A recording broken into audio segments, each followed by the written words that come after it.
በኃይሉ አልሞትም የሚል ማን ነው? ወደ ሲኦል አልገባም የሚል ማን ነው? የኛ የማዕድ አከባበር በተለይ ኦርቶዶክሳውያን አሁን ባለንበት ዘመን በጣም ቀላል መስሎ ስለሚታየ በኃጢአት ኖሮ መጨረሻም ወደ ገሃነመ እሳት መሄድ መሸጋገሪያ ነው። ግን ከድጡ ወደ ማጡ እድል ካለበት ህይወት እድል ወደ ሌለበት ህይወት ማለት ነው። አንዳንድ ጅላጅሎች የባንክ ቤት ቡካቸውን የሆነ አዳራሽ ውስጥ አምጥተው በሆነ ሰው እግር ስር ጥለው በባንክ ቤት ውስጥ የሆነ ገንዘብ ገብቶላል ሲባሉ እልል የሚሉ አሉ። ሌቦች ናቸው። ሰውየው ሌባ ነው፣ ሰዎቹም ሌቦች ናቸው። ሰርታ ለፍታ ደክመ ነው ተደውሎ ነገሬ ይሄን ያህል ብር አስገብቼልሃለሁ የሚለው በአየር ላይ ገንዘብ ይገባል። ይሄ እምነት ነው እንዴ? ይሄ ክርስትና ነው እንዴ? ክርስቶስ የመጣው ብር ሊያትም ነው እንዴ? ጅልነት ነው። ይሄ የመጨረሻ ጅልነት ነው።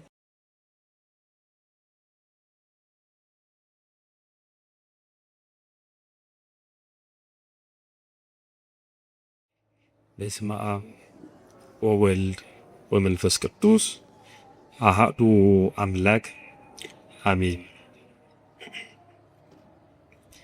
አዕይንተ እግዚአብሔር ካህናት፣ ሊቃውንተ ቤተክርስቲያን አባቶች እና ወንድሞች በዚህ በተቀደሰ ቦታ ከሩቅና ከቅርብ ተገኝታችሁ እግዚአብሔርን ደጅ የምትጠኑት የእግዚአብሔር ልጆቹ ምእመናን እና ምእመናት እንዲሁም ሕፃናት በቅድሚያ በልዑል እግዚአብሔር ስም እንደምን ሰነበታችሁ?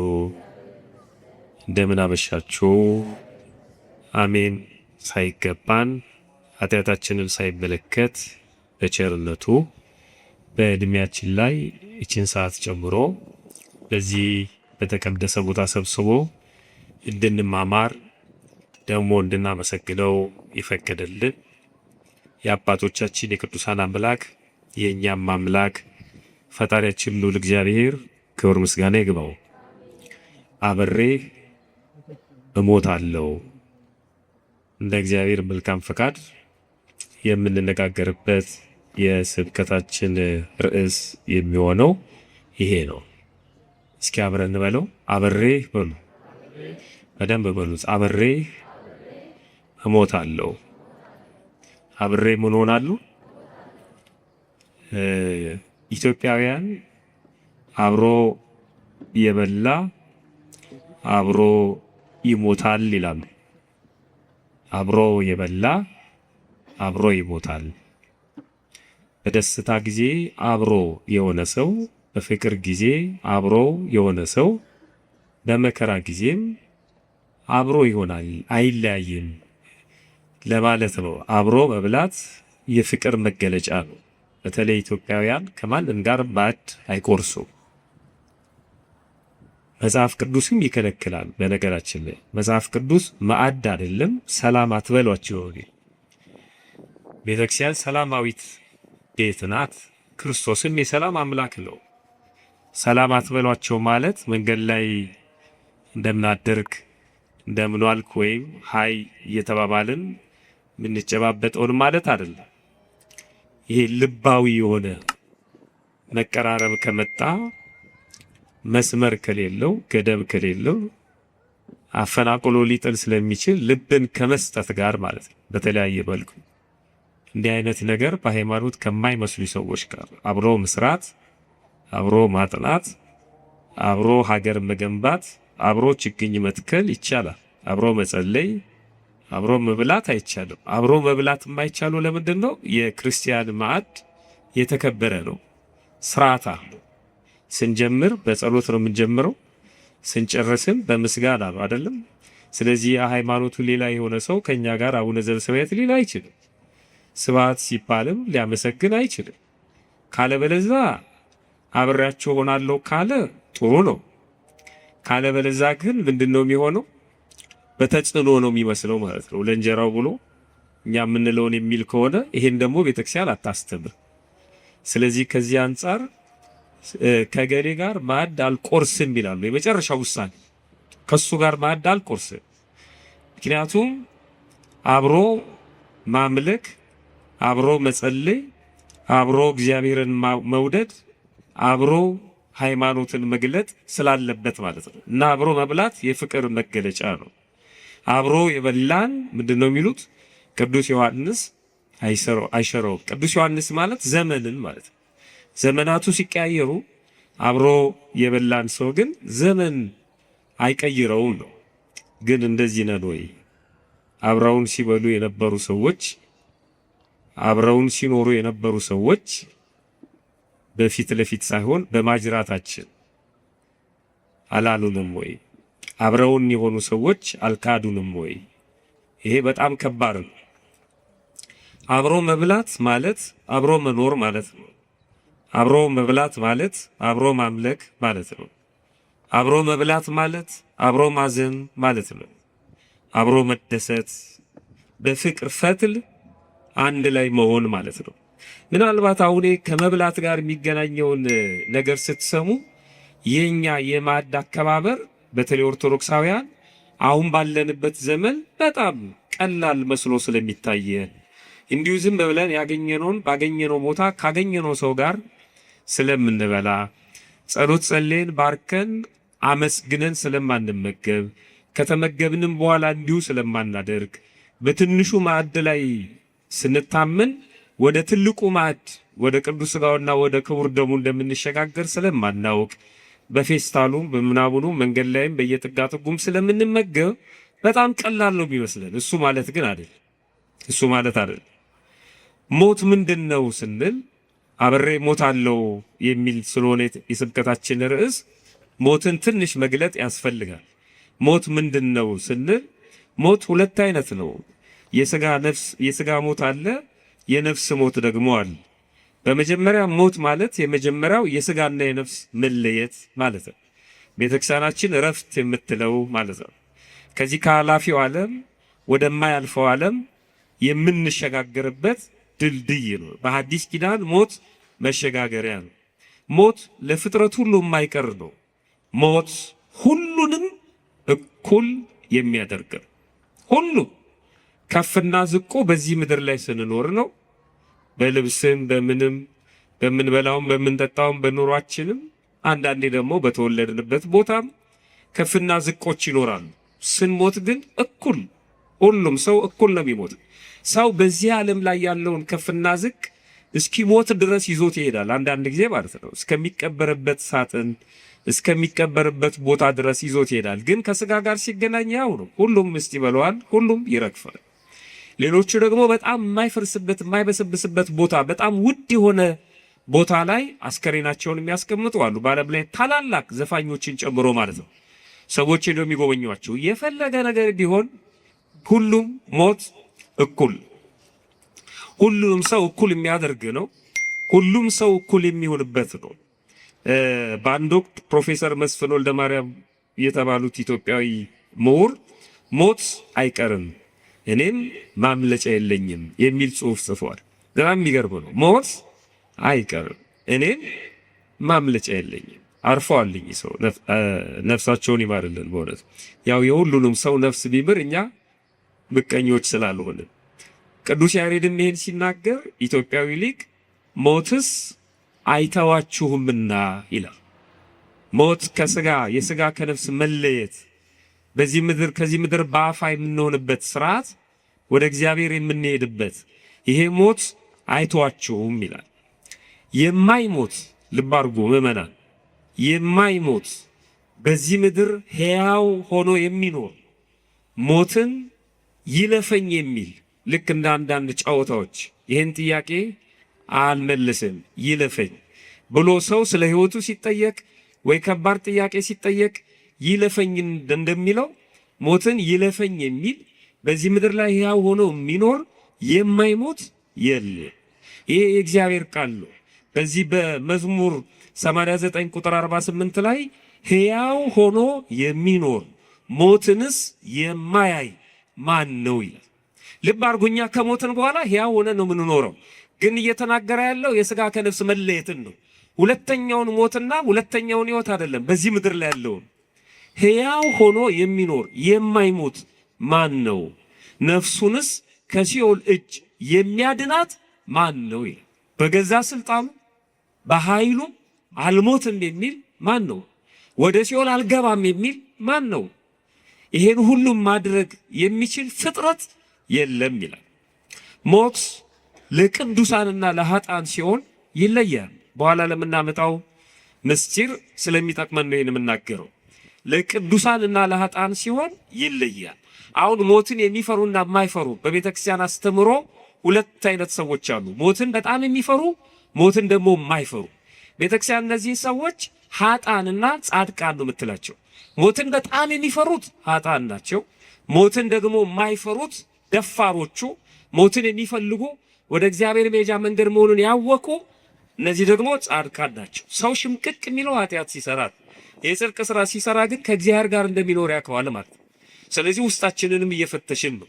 ሞት ለኃጥአን ሲሆን፣ ሞት ለጻድቃን ወይም ለቅዱሳን ሲሆን ይለያል። አንዱ ሞት ሁለት አይነት ሁኔታዎችን ይፈጥራል በሰዎች ህይወት ውስጥ ማለት ነው። ለቅዱሳን ሲሆን ሞት ረፍት ነው። ለቅዱሳን ሲሆን ሞት ክብር ነው። በክብር የሚሸኝበት ከዚህ ዓለም ስቃይ፣ ውጣ ውረድ፣ መከራ የሚያርፍበት ነው። ለዚህ ነው ቅዱስ ዳዊት ክቡር ሞቱ ለጻድቅ በምን በቅድመ እግዚአብሔር፣ በእግዚአብሔር ፊት፣ በእግዚአብሔር ሁኔታ ወይም በእግዚአብሔር ዳኝነት፣ በእግዚአብሔር ፍቅር፣ በእግዚአብሔር ዓለም የጻድቅ ሰው ሞት፣ የእውነተኛ ሰው ሞት የተከበረ ነው ይላል። መዝሙር 115 ላይ የምናገኘው ነው። የሚናፈቅም ነው። ቅዱስ ጳውሎስ ይናፍቀው ነበር። ሊሄድ ከክርስቶስ ጋር ልኖር እናፍቃለሁ ይላል። ሊሄድ ደመና ጠቅሶ አይደለም። ሊሄድ የሚለው በነፍስ ነው። ነፍሱ ከስጋው ተለይታ የሚሄድበትን ቀን ይናፍቅ ነበር። ደግሞ ለፊሊፒን ክርስቲያኖች እኔ ከእናንተ ጋር ብኖር ደግሞ ይሄ ለእናንተ መልካም ነው ስለማስተምራችሁ፣ ቃል እግዚአብሔር ስለምነግራችሁ፣ ለእኔ ግን ይሄንን አልፈልገውም። ለእናንተ ጥሩ ነው መሄድ እናፍቃለሁ፣ ግን በሁለቱ እጨነቃለሁ አለ። ትቻችሁ መሄድ እናንተን ትቶ የሚሄድ ስሜት ይሰማኛል። ለማን ትቶ አይነት ነገር ማለት ነው። ደግሞ ከእናንተ ጋር እንዳልኖር ከእግዚአብሔር ጋር መኖር ደግሞ ይናፍቀኛል። በጣም የሚጨነቅበት ጉዳይ ነው። በራሴ ኃይል ወደ እግዚአብሔር መሄድ ስለማልችል ያለኝ ዕድል መጠበቅ ነው ይላል። ግን እኔ ምርጫዬ መሄድ ነው ይላል። ቅዱሳን የሚናፍቁት ነው ሞት ማለት ነው። የማያስፈራም ነው ሞት። ይተፍረው ለሞት ፍረዋ ለኃጢአት። ይሄ ቅዱስ ያሬድ ኢትዮጵያዊ ሊቅ የተናገረው ነው። ሞትን አትፍሯት፣ ኃጢአትን ግን ፍሩ። ሞት አይቀርምና ለሰማያዊው አስቡ እንጂ ስለ ምድራዊው አይደለም። አንዳንድ ጅላጅሎች የባንክ ቤት ቡካቸውን የሆነ አዳራሽ ውስጥ አምጥተው በሆነ ሰው እግር ስር ጥለው በባንክ ቤት ውስጥ የሆነ ገንዘብ ገብቶላል ሲባሉ እልል የሚሉ አሉ። ሌቦች ናቸው። ሰውየውም ሌባ ነው፣ ሰዎቹም ሌቦች ናቸው። የማንን ገንዘብ ነው እግዚአብሔር አምጥቶ የሚያስገባላቸው? ከሰው ወስዶ ነው። ይሄ ደግሞ በባህሩ የሚስማሙ አይደለም። ከሰማይ ነው። ገንዘብ አይታተምም እዛ። እንዴት ነው አካውንት ዝም ብሎ ገንዘብ የሚገባው? ማጭበርበር እኮ ነው። ሰርታ ለፍታ ደክመ ነው ተደውሎ ለገኔ ይሄን ያህል ብር አስገብቼልሃለሁ የሚለው በአየር ላይ ገንዘብ ይገባል። ይሄ እምነት ነው እንዴ? ይሄ ክርስትና ነው እንዴ? ክርስቶስ የመጣው ብር ሊያትም ነው እንዴ? ጅልነት ነው። ይሄ የመጨረሻ ጅልነት ነው። እየተጃጃሉ ኖሮ በኃጢአት ኖሮ መጨረሻም ወደ ገሃነመ እሳት መሄድ መሸጋገሪያ ነው። ግን ከድጡ ወደ ማጡ እድል ካለበት ህይወት እድል ወደ ሌለበት ህይወት ማለት ነው። እግዚአብሔር ከዚህ ይሰውረን። በእውነት አሟሟቴን አሳምርልኝ ለማለት ነው እዚህ የተሰበሰብነው። ሞታችንን ለማሰብ ነው። ሌላ ጉዳይ አይደለም። ፋይላችን ገና ነው። ነፍሳችን ከስጋችን ከተለየች በኋላ ይቀጥላል። የት ነው ማረፊያችን? እሱን ነው የምታመለክተን ቤተክርስቲያን። አሁን ከፊት ለፊት ያለው ሰሞነ ሕማማት ከሆሳዕና በኋላ ሶስት ነገሮች የምናስብበት ነው። በሰሞነ ሕማማት አንደኛ የክርስቶስን መከራ እናስባለን። ሁለተኛ 5500 ዘመንን ያን ዘመን የጨለማውን ዘመን መስቀል የሌለበት የኃጢአት ስርየት የሌለበት የክርስቶስ ቅዱስ ሥጋና ክቡር ደም የሌለበት ቡራኬ የሌለበት ያን የጨለማ ዘመን ታሳየናለች። መጋረጃዋ ጥቁር ይሆናል። ቤተ መቅደሱ ይጋረዳል። የቤተ መቅደሱ የታቦቱ የመንበሩ አገልግሎት አይኖርም። ውጪ ነው ሁሉ ነገር። ያ ዘመን እንዲህ ነበር ትለናለች ቤተክርስቲያን። ያ ዘመን እንዲህ ነበር። ማማተብ የለም ነበር። እግዚአብሔር ይፍታ የሚል ካህን የለም። አባቴ ይፍቱኝ የለም። አባቴ ይባርኩኝ የለም። ያ የጨለማ ዘመን እንዲህ ነበር ትለናለች። ከዛ በኋላስ ሶስተኛው የራሳችንን ኃጢአት እያሰበን የምናለቅስበት የራሳችንን አቤቱ ይቅር በለን እያለን ክርስቶስ ሆይ ማረን እያለን እየወደቅን እየተነሳ እሱ ነው ሕማማቱ። ስለዚህ በቤተክርስቲያን ስንገናኝ እነዚህ ነገር ነው የምናስበው። ከሞት በኋላ ያለውን ሕይወት ነው። ሞቱ በሌላ ቦታ ማለት ነው። ቅድም ቅዱስ ዳዊት ልበ አምላክ ቅዱስ ዳዊት የጻድቅ ሰው ሞት በእግዚአብሔር ፊት የከበረ ነው እንዳለ ሁሉ በተቃራኒው ደግሞ ሞቱ ለኃጥእ ጸዋግውቱ የኃጥእ ሰው የክፉ ሰው ሞት እጅግ በጣም ጭንቅ ነው፣ የከፋ ነው፣ ክፉ ነው። መዝሙር 33 ቁጥር 21 ላይ ይሄንን ይለናል። አብሮ መሞት ማለት ምን ማለት ነው? ስለ አብሮ መብላት ስለ ሞት ካየ አብሮ መሞት ማለት ምን ማለት ነው? ይህንን ከመመለሴ በፊት አብሮ መሞት ምን ማለት ነው? አብሮ የበላ አብሮ ይሞታል ይባላል። አብሬ እሞታለሁ ነው ርዕሳችን። አብሮ መሞት ማለት ምን ማለት ነው? አንድ ላይ በጅምላ መረሸን ማለት ነው? እንደ ዘር ማጥፋት እንደሱ ማለት ነው? ምን ማለት ነው አብሮ መሞት ማለት? ከዛ በፊት አንድ ታሪክ አስቀድማለሁ። ዛሬ መጋቢት ስንት ነው? 24 የምናስባቸው ኢትዮጵያዊ ጻድቅ ማን ናቸው?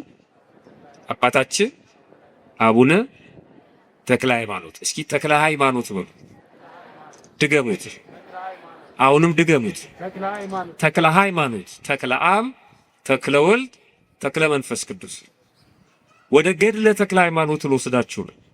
ገድለ ተክለ ሃይማኖት ላይ አሁን የጠቀስኩት ርዕስ የተጠቀሰበት ታሪክ አለ። አብሬ እሞታለሁ የሚለው ማለት ነው። ዕለቱ ነው። ተክለ ሃይማኖት ኢትዮጵያዊው አባታችን ጻድቁ ዛሬ ዕለታቸው ነው። በረከታቸውን ለማግኘት የእሳቸውን ስም አንስተን እንነጋገራለን። ርዕሳችን አብሬ እሞታለሁ ነው።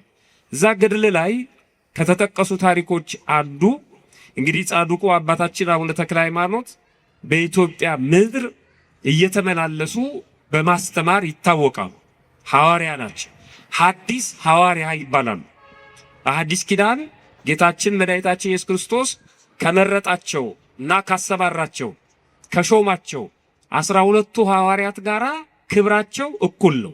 ምክንያቱም ቀጥታ ክህነትን የተቀበሉት ከሰማይ ነው። ቀጥታ ማለት ነው። በሰው አይደለም የተካኑት፣ በመንፈስ ቅዱስ ነው። ስለዚህ ሐዲስ ሐዋርያ እንላቸዋለን። መንበራችንን የኢትዮጵያ መንበርም የሚጠራው በተክለ ሃይማኖት ነው። ሌሎቹ በመንበር ሲወዳደሩ ሮማውያን የቅዱስ ጴጥሮስ መንበር ነው ያለን ሲሉ፣ ሌሎቹም የቅዱስ ማርቆስ መንበር ነው ያለን ሲሉ፣ ኢትዮጵያ በአፋ እንዳትሆን አባቶቻችን ይህንን አጥንተው የኢትዮጵያ መንበርም የተክለ ሃይማኖት መንበር ነው። ለዚህ ነው መንበረ ተክለ ሃይማኖት የሚል ስም ለቅዱስ ፓትርያርኩ ኢትዮጵያን ለሚመራው የኢትዮጵያ ቤተክርስቲያን ለሚመራ ፓትርያርክ እንዲሰየም ቅዱስ ሲኖዶስ የወሰነው ማለት ነው። መንበረ ተክለ ሃይማኖት የኛ መንበር መንበረ ተክለ ሃይማኖት ነው የሚባለው። መንበራችን የሚጠራው በጻድቁ በአባታችን በአቡነ ተክለ ሃይማኖት ስም ነው። በረከታቸው በሁላችን ላይ አድሮ ይኖር። ጻድቁ በኢትዮጵያ እየተዘዋወሩ አስተምረዋል። በዚህ ዓለም የኖሩት በስጋ በምድር ላይ ተመላልሰው 99 ዓመት ከ10 ወር ከ10 ቀን ነው የኖሩት። ያ ሁላችንም እንደምናውቀው ጽንሰታቸው፣ እረፍታቸው፣ ልደታቸው ይታወቃል። አሁን እዛ ዝርዝር ውስጥ አልገባም። በተለይ በደቡቡ የሀገራችን ክፍል በወላይታ እና በዙሪያው ብቻ ወደ 12 ዓመት አስተምረዋል። ይሄ እንግዲህ በተከታታይ ትምህርት የሰጡበትን ነው። በተወሰነ ጊዜ የሄዱበት ደግሞ ሌሎች ጉዞዎች አሉ። 12 ዓመት አስተምረዋል። ጣዖታትን በማፈራረስ ጥርጥርን፣ ኑፋቄን ከሰዎች ልብ በማውጣት ይታወቃሉ። በተለይ በዛ አካባቢ በጣም ተጋድሏቸው አብዝቶ የሚነገረው ጣዖታትን የጣዖት ቤቶችን በማፈራረስ ነው። እስከ ጣዖት ቤቶች ድረስ በመግባት በመጽሐፍ ቅዱስ ላይ እንደምናገኘው እንደነ ዳጎን ማለት ነው የተለያዩ ተአምራትን በወቅቱ ለነበሩት ከመስማት ይልቅ የሚያዩት ነገር የሚስባቸው ሰዎች በተአምራት የሚሳቡ የነበሩበት ወቅት ስለነበረ በተአምራት ክርስትናን ይሰብኩ ነበር። አንድ ቀን በዳሞት አውራጃ ቦታው አለ እስካሁን ድረስ ወላይታ ውስጥ ማለት ነው ይታወቃል። ዝባፈተን በተባለ ተራራ ላይ እዛ ዳሞት ላይ ማለት ነው የሀገሩ ሰው ሁሉ የሚያመልከው ከእንጨት ከድንጋይ የተሰራ ጣዖት ነበር። በዛ አካባቢ ያለ ሰው በሙሉ ወቅቱን ዕለቱን እየጠበቀ እዛ አካባቢ እየተገኘ መስዋዕት ይሰዋል፣ ይሰግዳል፣ ይንበረከካል፣ ያመልካል። በጣም የሚገርመው ንጉሱ ሁሉ ሳይቀር የንጉሱ ሹማምንቶች ሁሉ ሳይቀሩ የሚሰግዱበት የሚያጎነብሱበት ጣዖት ነበር እና በጣም የሚያሳዝነው የማያደርጉት ነገር የለም። የእንስሳት መስዋዕትን ያቀርባሉ፣ የሰው ደም ሁሉ ሳይቀር ያፈሱ ነበር ይላል። አንዳንድ ቦታ ላይ አሁን ኢትዮጵያ ውስጥ የምንሰማቸው የሚሰቀጥጡ ነገሮች አሉ። ወፍጮ ቤት ሰርቶ ገጠር ላይ ወፍጮ ቤቱ እንዲጸናና ገበያ እንዲመጣ እንዲባረክ እንዲህ አድርግ ብሎ ከጠንቋይ ጋር ተማክሮ የሰዎችን ነፍስ የሚያጠፉ ሰዎች አሉ፣ በጥንቆላ ማለት ነው። ይሄንን ቅበር ይሄንን አድርግ የሚሉ አሁን ለሚዲያ የማይመጥን ብዙ ነገር የሚያደርጉ ሰዎች አሉ። የእነሱን ስጋ ህይወት ለማስቀጠል በምድር ላይ እንዲኖር የተፈቀደለትን ሰው ህይወት የሚቀጩ ማለት ነው። ምንም የማያውቁ ህፃናትን ጨምሮ መስዋዕት የሚያደርጉ ሰዎች አሉ። እግዚአብሔር ከዚህ አይነት ነገር ይሰውረን። በእውነት አንዳንዶቹ ይጨንቃቸዋል። ለስጋቸው፣ ለስልጣናቸው፣ ለኑሯቸው ያስጠነቁሉና ለነፍሳቸው ደግሞ መጥተው ለቤተክርስቲያን ገንዘብ የሚሰጡ ሰዎች አሉ። ሰብስበው ድሃም ያበሏል። በዚህ የሚካካስ የሚመስላቸው እንደ ሂሳብ ስራ የሚጠፋፋ የሚመስላቸው ሰዎች አሉ። ሄደው ያስተፋሉ፣ ሄደው ያስጠነቁላሉ፣ ተጠርተው ይሄዳሉ፣ ይገብራሉ። እዚህ መጥተው ደግሞ በቤተክርስቲያን የተለያየ ነገር ደግሞ ያደርጋሉ። ከመጨነቅ የተነሳ ነው። የቀድሞቹ ነገስታትም እንደዚህ ያደርጉ ነበር። በሁለት ቢላ መብላት አይቻልም። ሁለት እግር ስላለን ሁለት ዛፍ ላይ መውጣት አይቻልም። ይሄኛው ለነፍሴ ነው ያኛው ለስጋ ነው የሚሉ ሰዎች አሉ። የለም፣ እግዚአብሔር የነፍስም የስጋም ፈጣሪ ነው። ነፍስንም ስጋንም የሚመግብ ታማኝ አምላክ ነው። እንዲህ አይነት ነገር የለም እና እነዚህ ሰዎች የሰው ደም ሁሉ ሳይቀር ያፈሱ ነበር ይላል። ጣዖት አምልኮን በዚህ ልክ የምትቃወም ቤተክርስቲያን፣ ጣዖት አምልኮን በዚህ ልክ የሚቃወሙ ገድላትን ለመተቸት ዓለም ሞራል የለውም። የጣዖት ቤት ልትሆን አትችልም ቤተክርስቲያን። ገድላትን ጣዖትን ሊያለማምዱን አይችሉም። በደንብ ማንበብ ነው። የጣዖት ጸር ናቸው ገድላትን በሙሉ ስናነብ ማለት ነው። በተለይ ተክለ ሃይማኖት ከጣዖት ጋር በተገናኘ በጣም ጽዩፍ ናቸው። ሰው ሁሉ ወደ እግዚአብሔር እንዲቀርብ ብዙ መስዋዕትነት ከፍለዋል። ክርስቶስን ሲያስተምሩና ሲገልጡ የኖሩ ናቸው። እኛም የእሳቸው ልጆች እና በዛን ወቅት ንጉሱ ሁሉ ሳይቀር የሚያመልክበት ትልቅ የጣዖት አዳራሽ ወይም ቤተ ጣዖት ነበር። የሰው ደም እያፈሰሱ ለሰይጣን ይገብሩ ነበር እና አባታችን አቡነ ተክለ ሃይማኖት እንዳስለመዱት በዛ ቦታ ላይ ተገኙ። ገድሉን እናንተ አንብቡት። ሁሉም ኢትዮጵያዊ ተክለ ሃይማኖት ገድል ሊኖረው ይገባል። ምክንያቱም ኢትዮጵያዊ አባታችን ስለሆኑ ማለት ነው እና ቃል ኪዳኑ በጣም የሚገርም ነው የአባታችን አቡነ ተክለ ሃይማኖት ገድል እና እንደዚህ ይላል ገድሉ ላይ። ከጥቂት ቀን በኋላ አባታችን ተክለ ሃይማኖትን ያዙት።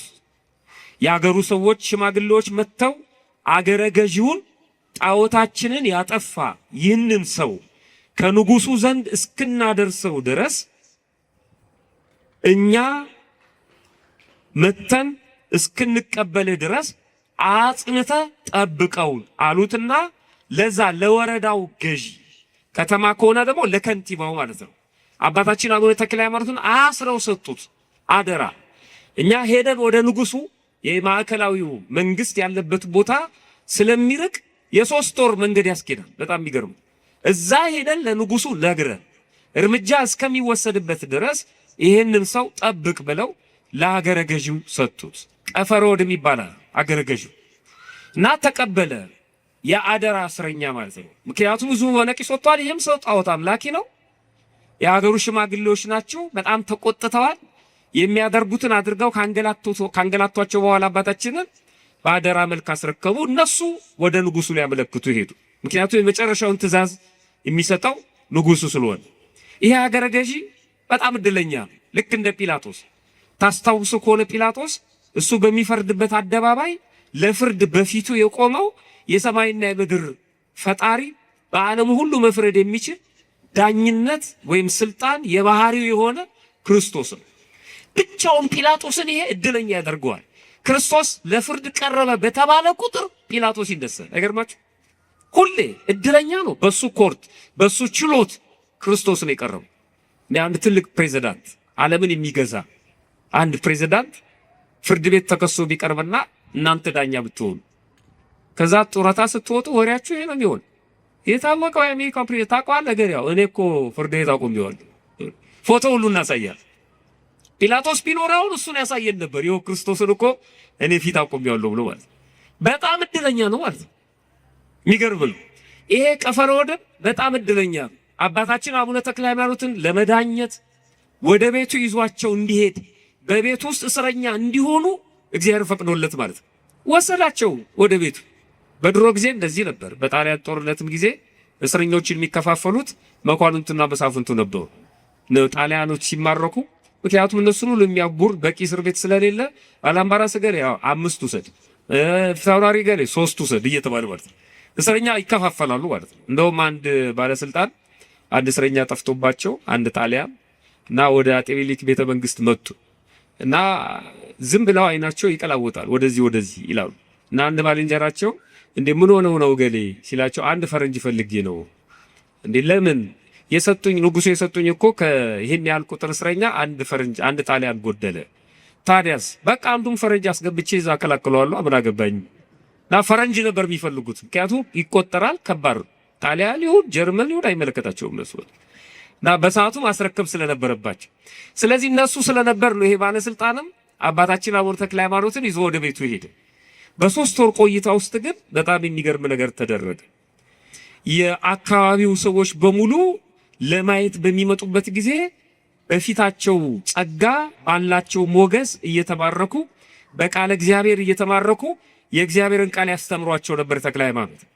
በዚህ ሰው ቤትም የታመመ ልጁ ነበር። ያ ልጁ ሁሉ ተፈወሰ።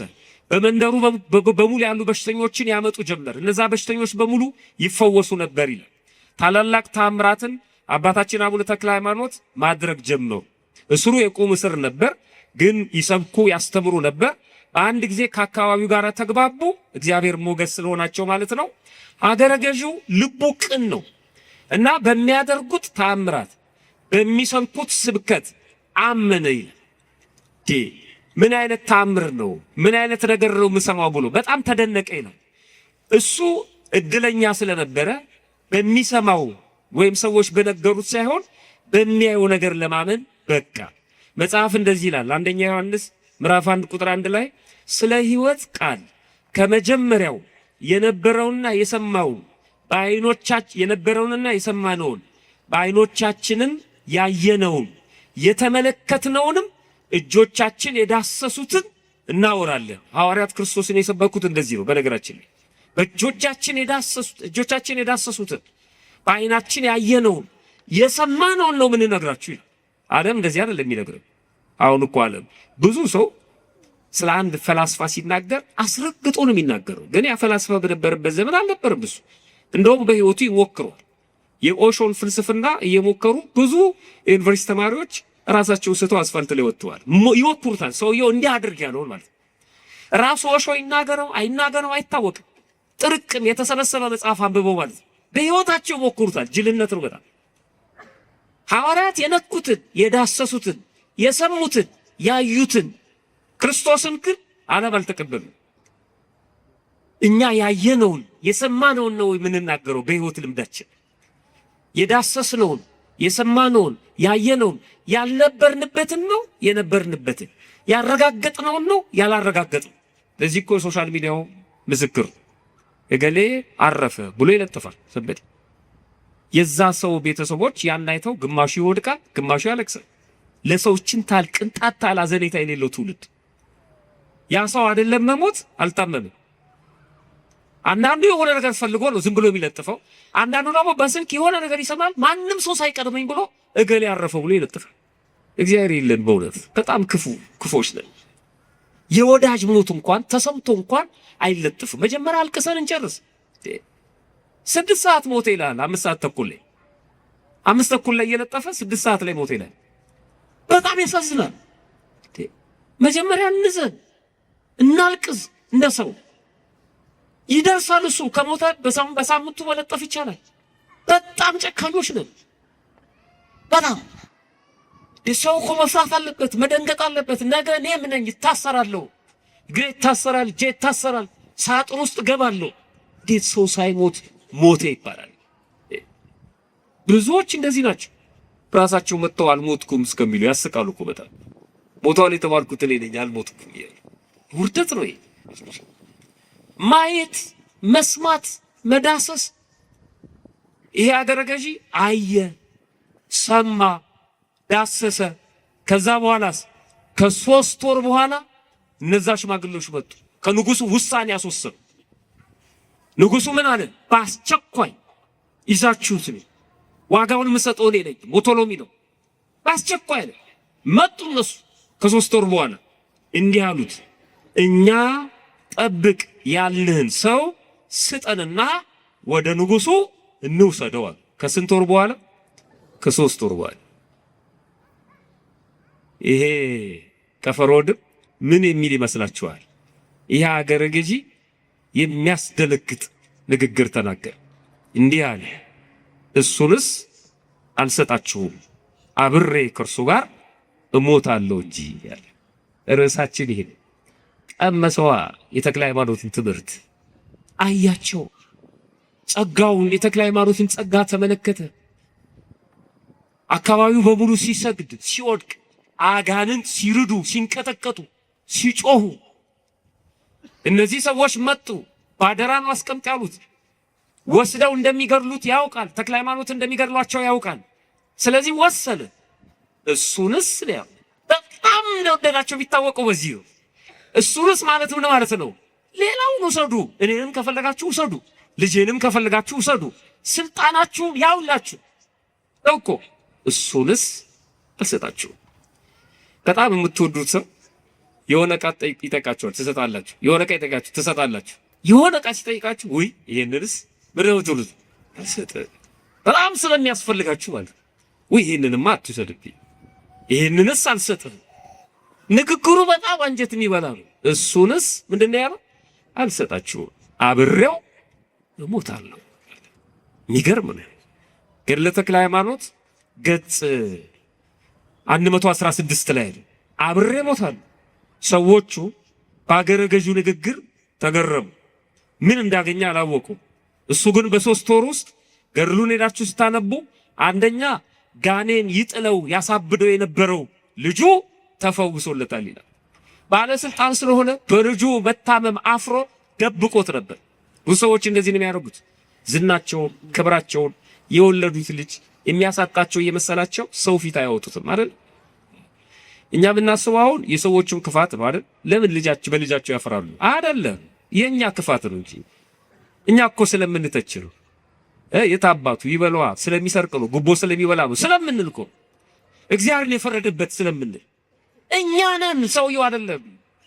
እናት የወለደችውን ትደብቃለች። ለምን? እኛ ክፉዎች ስለሆንን፣ ከንፈር እየመጠጥን ስለምናስለቅሳት፣ መግቢያ መውጫ ስለምናሳጣት በልጇ ምክንያት ማንም እንዲያው አትፈልግም። በእኛ ክፋት እኛ ደጎች ብንሆንስ ያን ታማሚ የምንቀባበለው እናቲቱም ደግሞ ምንም እንዳልተፈጠረ አድርገን ትሪት የምናደርጋት ቢሆንስ ደስ ነው ቢላት ትታው ነበር የምትሄደው። ደብቆት ይኖር ነበር። አይ ተክለ ሃይማኖት ወደ ቤታቸው ሲገቡ ምን የሚደበቅ ነገር አለ?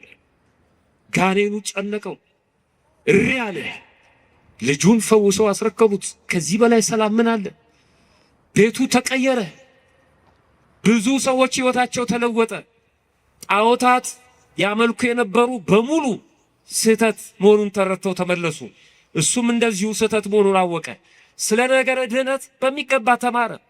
በቪአይፒ እያስተማሩት ተክለ ሃይማኖት ቤቱ ተገኝተው እንዴት ነው ላይረዳ የሚችለው?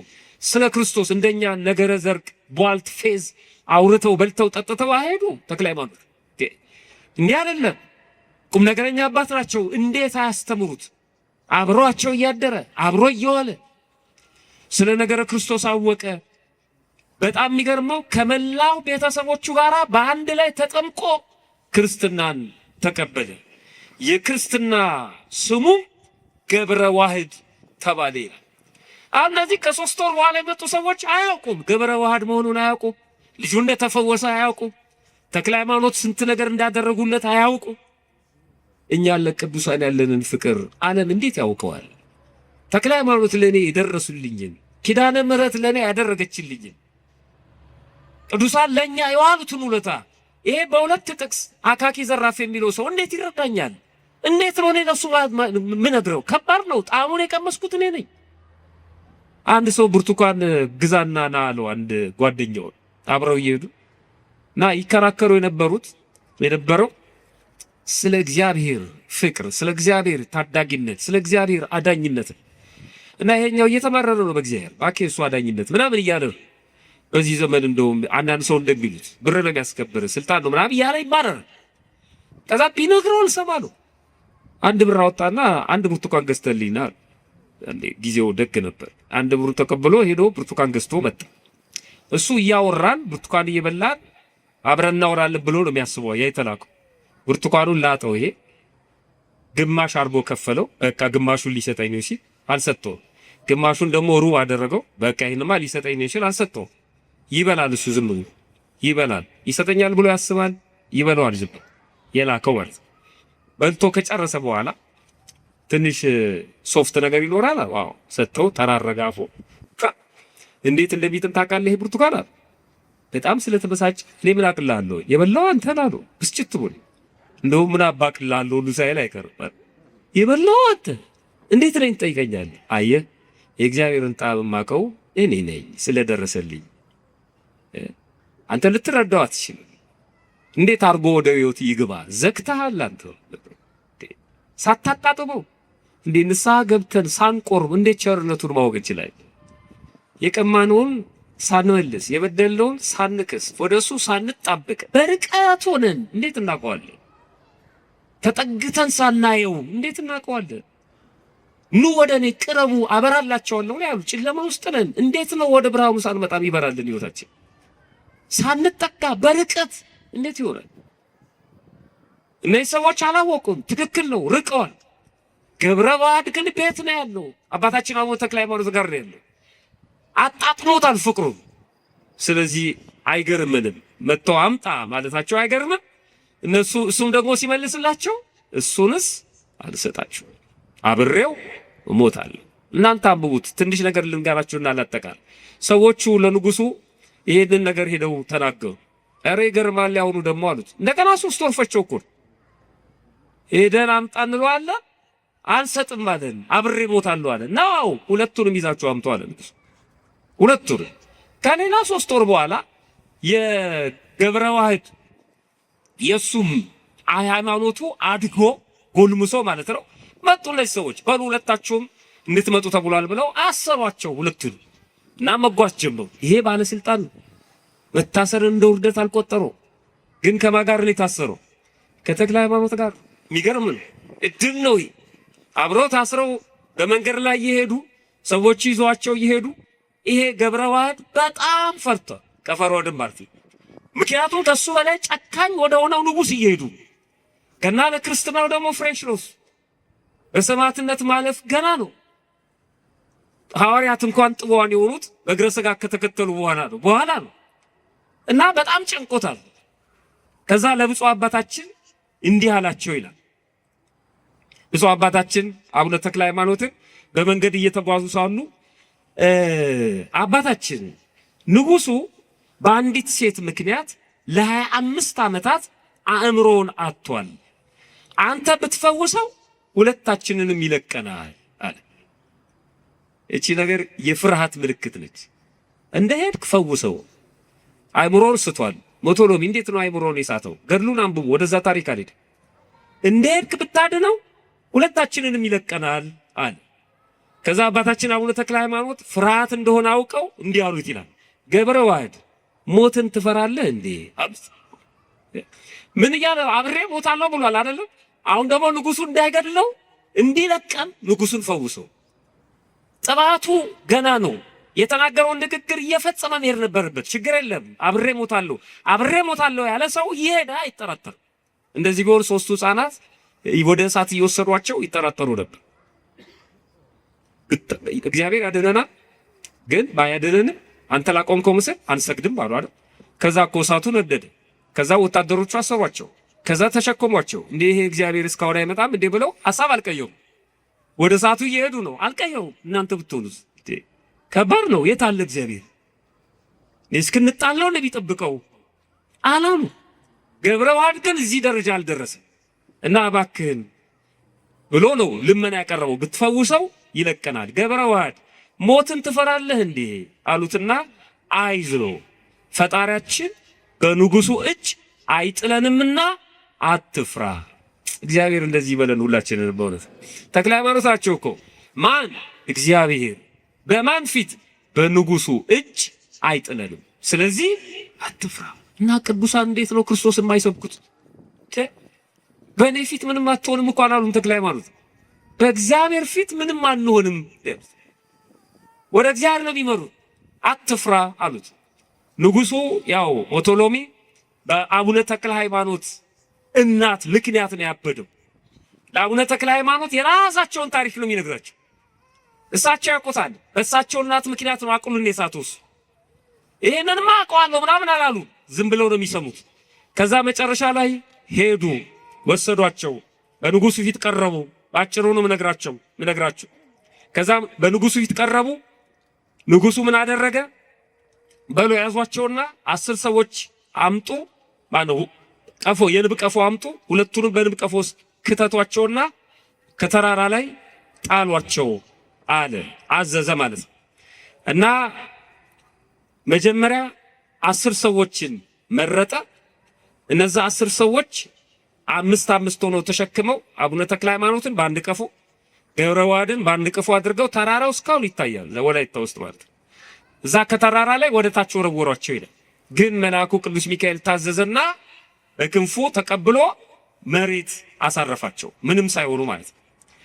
ከዛ በኋላ ከነዛ ከጣሏቸው ሰዎች ቀድመው በንጉሱ ፊት ተገኙ። የጣልከን በእግዚአብሔር ቸርነት ግን ተርፈናል ብለው መሰከሩ። እነዛ 10 ሰዎችም መጡ፣ ይሄንኑ ተናገሩ። አይደለም አለ ንጉሱ፣ አልጣላችኋቸውም፣ ውሸታችሁን ነው። በሉ አሁን አለ እነዚህን 10 ሰዎች አድርጋችሁ እንደገና ደግሞ ሁለቱንም አድርጋችሁ 12ቱንም ማለት ነው ሌላ 24 ሰዎችን አዘጋጅቶ ወደዛው ገደል እንዲጥሏቸው አዘዘ ይላል። አሁንም በእግዚአብሔር ቸርነት ከዛ ከተጣሉበት ተራራ ተረፉ ይላል። ገድሉን እናንተ አንብቡት። ከዛ መጨረሻ ላይ ንጉሱ በጣም ተበሳጨ ይላል። በዚህ ብስጭት ብቻ ከ300,000 በላይ ሰው አስገድሏል ይላል። ተናዶ ተቆጥቶ ማለት ነው። እንዴት ሊተርፍ ይችላል ብሎ እና ብዙ ታሪክ ላይ ያለው መጨረሻ ላይ ገብረ ዋህድንም አባታችን አቡነ ተክለ ሃይማኖትንም እስር ቤት ወረወራቸው እና ንጉሱ አቅሉን ሲስቶ ሲያብድ ሲጨነቅ ይሄ ገብረ ዋህድ ያየዋል እና ጠጋ ብሎ ወደ ንጉሱ ገብረ ዋህድ እንዲህ ብሎ ተናገረ ይላል ገድሉ ስታነቡ። ንጉሥ ሆይ ለምን እንደዚህ ትጨነቃለህ? በፈጣሪው ብታምን እኮ ይሄ ሰው ባዳነ ነበር አለው ይላል። ምዕመናን አሁን ገብረ ዋህድ ራሱን ከማዳን ወዴት እየተሸጋገረ ነው? ሌላው ሰው ወደ ማዳን። ይሄ ደግሞ በቤተክርስቲያናችን ትምህርት ምን ይባላል? ምልጃ ነው። እያማለደ ነው። ማንን ነው የሚያማልደው? ንጉሱ። ከማን ጋር እያማለደው ነው? ከጻድቁ ጋር። ለምነው እሱ ያድናል። ለምን ትጨነቃለህ? ምክንያቱም ሲያድኑ አይቷል። መንደር ውስጥ 3 ወር 6 ወር የራሱ ልጅ እንዴት እንደዳነ ያውቃል። እና ለምነው እናንተ ጸበል ተጠምቃችሁ ድናችሁ ጠጥታችሁ ተፈውሳችሁ ለሌላ ሰው እንደምትናገሩት ግዴለም ጸበል ጠጣ እንደምትሉት ማለት በልበ ሙሉነት ግዴለም ንገረው አለ። ንጉሱ ቀረብ አለና ለዚህ ለገብረ ዋህድ የሚገርም ምላሽ ሰጠው። ዝም በል አንተ ደግሞ ምናምን አላለው። ጠጋ ብሎ እንዲህ ያለው ቀድሞስ ማመኑንማ ባመንኩ ነበር፣ ነገር ግን ይላል ለምን እንደዚህ ትሆናለህ? እሱ በሱ ፈጣሪ ብታምን ይፈውሳል ስላለው ማመኑንማ ባመንኩ ነበር፣ ነገር ግን መንግስቴን እንዳይወስድብኝ እፈራለሁ አለ። አቤት የኔ ቤተክርስቲያን በተርጉማን ይሄን ቃል አውለው አሳድረው ያሰነብቱን ነበር ሲፈቱት። እኔማ በሱ አምላክ አምን ነበር፣ ግን መንግስቴን ይወስድብኛል። የዚህ ቤተክርስቲያን በሰዋይ አይደል መከራዋን የምትበላዎች ቤተክርስቲያን ዓለማዊ ስልጣን የምትፈልግ ነው ይመስላችሁ አይደለም? ሰዎች ታጠፋናለች ነው የሚሉት። አጀንዳዋ ግን አይደለም፣ በጭራሽ አጀንዳዋ አይደለም። ምድራዊ ንግስና አጀንዳዋ አይደለም። ምድራዊ ስልጣን አጀንዳዋ አይደለም። ሰዎች ሊገቡበት ይችላሉ። እንደ ውሻ ስሬ አምጥተው ይተክሏሉ። እሱ የራሳቸው ችግር ነው። ቤተክርስቲያን የምታስተዋውቀው ሰማያዊውን ንጉሥ ነው።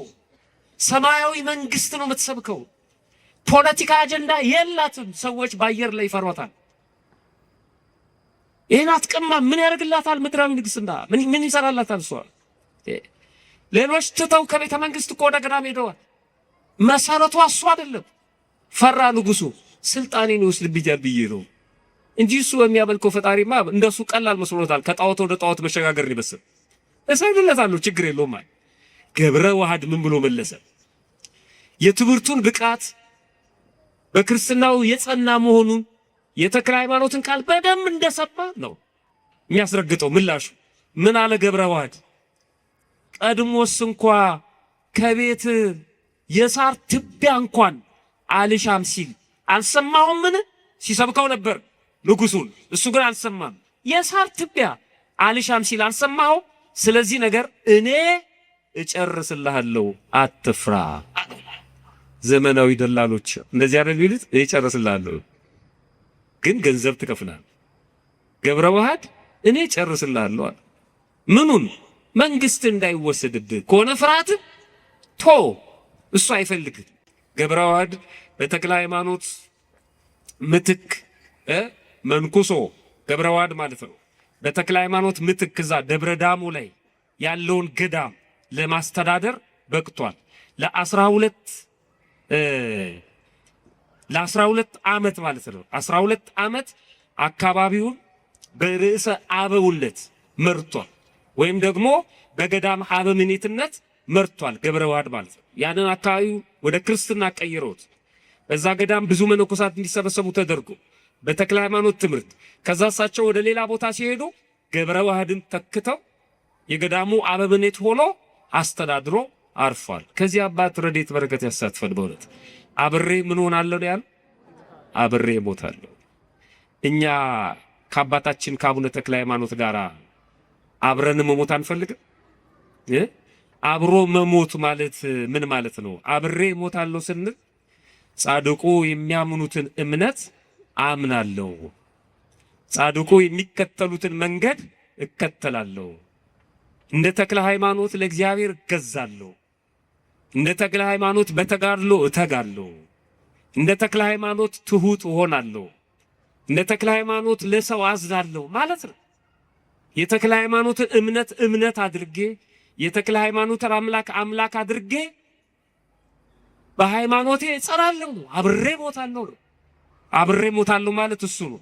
በጻድቁ ቤት ተወልዶ በጻድቁ ቤት አድጎ በጻድቁ ጓሮ መቀበር ማለት ነው። አብሮ መሞት ማለት ነው።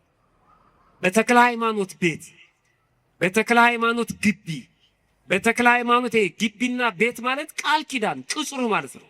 በሱ ኖሮ እስከ መጨረሻ ድረስ አምኖ መሞት ማለት ነው። አብሮ መሞት። አንዳንድ ሰዎች አብረው ይኖሩና አብረው የሚበሉት ከሌላ ጋር ይሆናል። አብረው ኖረው አብረው የማይሞቱ አሉ። አብረው በክርስትና ይኖራሉ፣ በሞታቸው ጊዜ ደግሞ አስከሬናቸው ሲንከራተት እናያለን። ቤተክርስቲያን ላይ ይቀበር ሆኖ ማለት ነው። እግዚአብሔር ከዚህ ይሰውረን። በእውነት እሱ አብሮ መሞት አይደለም። ከቅዱሳን ጋር አብሮ መሞት እሱ ነው።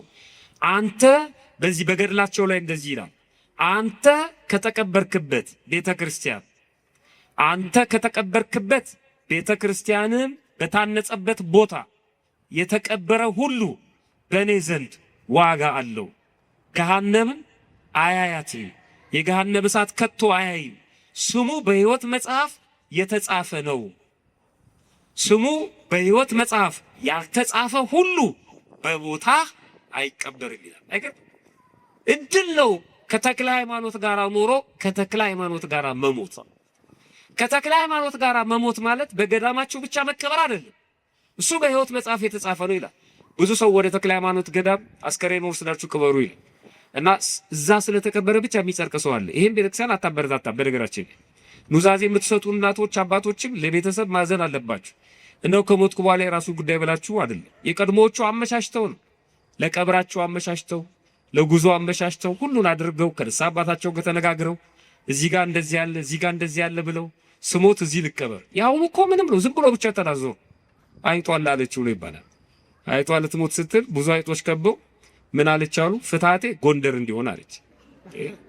ቀብሬ ደግሞ ደብረ ሊባኖስ። ማነች? አንድ ሽማግሌ አይት ኧረ ተይ እባክሽ አላት። እንዲህ አይነት ትዕቢት አሁን ይሄን ማን ይሰማኛል ብለሽ ነው ስትባል፣ አይ እንደው ለደንቡ ብዬ ነው። ለደንቡም ቢሆን አታው ለምንድን ነው ቋሚ የሚሰቃዩ? እዛ ደብረ ሊባኖስ የተቀበሩ አስከሬኖች ልክ ቀብራችሁ ዞር ስትሉ የገዳሙ አባቶች ሲናገሩ ቀባሪው ከሄደ በኋላ ኃይለኛ ድምጽ ይሰማል። ሳጥኑ ወደ ታች ይወርዳል፣ አፈሩ ይመለሳል እንደዚህ እና ተቆፍሮ ሲታይ ሳጥኑ የት እንደገባ ይታወቅ። በሕይወት መጽሐፍ የማይጻፍ መጀመሪያውን እዛ አይቀበርም። ያው ገድሉ ነው ቢል ቢቀበርም ሳጥኑ ይሸሻል። መሬቱ ዝም ብሎ አይደለም፣ ገድሉ ላይ የተጻፈው ዝም ብሎ አይደለም። ስለዚህ አብሮ ለመቀበር አብሮ መኖር፣ ተክለ ሃይማኖት በሚያገለግሉበት መቅደስ ማገልገል፣ ተክለ ሃይማኖት የሚያመልኩትን ክርስቶስን በትክክል ማምለክ፣ ይቀበሉት የነበረውን ቅዱስ ሥጋና ክቡር ደም መቀበል፣ ይፈትቱት የነበረውን ቅዱስ ሥጋና ክቡር ደም በንጽህና በቅድስና መፈተት፣ ከተክለ ሃይማኖት ጋር መኖር፣ ከተክለ ሃይማኖት ጋር መሞት፣ ከተክለ ሃይማኖት ጋር መቀበር። ማንም መደዴ ተነስቶ ስለ ቅዱሳን ሲናገር እሱንስ አልሰጣችሁም አብሬ እሞታለሁ። ፈጣሪያችን በቸርነቱ ሰምቶ ከመጥፋት ያድነን፣ ይቆየ